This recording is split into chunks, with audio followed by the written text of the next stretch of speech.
immediatamente invece con un altro bellissimo servizio. Guardate qua, parata di soldatesse cinesi, ecco la disciplina, guardate un po', guardate la bellezza, a parte tutto la bellezza, il modo di marciare, sono tutti uguali, a parte tutto bellissimi. E adesso vi lascio la musica e questa parata di soldatesse cinesi che veramente, io non so, c'è da dargli un bel 10,5 a queste ragazze. Guardate come che vanno tutte quante insieme, le mani, i piedi, una cosa veramente fantastica. Ecco perché l'ho messa, guardate qua, mi somigliano le giubbe rosse invece guardate qua, queste sono soldatesse cinesi di vari corpi, no? Naturalmente c'è questo con i giubbotti rossi, c'è quelli con il giubbotto blu, bianco e verde, comunque una cosa veramente fantastica da vedere e da imparare. Avanti.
bene, avete visto che parata, come che marciano in un modo veramente pazzesco, tutte uguali, dei visini veramente bellissimi, magre, ben tirate, tutto una cosa veramente mai vista. Io dico, io se vado in guerra mi alzo le mani immediatamente e dico prendetemi pure tranquillamente, non c'ho mica problemi, io mi arrendo subito.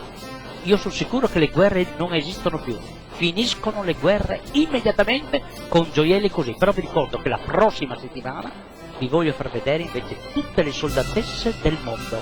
Vedrete che soldatesse che ci sono nel mondo è da rendersi immediatamente. Vedrete un po'. Bene, intanto vi dico, ecco qua il servizio, complimenti a queste soldatesse cinesi che hanno una disciplina veramente favolosa. Un saluto, ci vediamo la prossima settimana intanto per il prossimo servizio.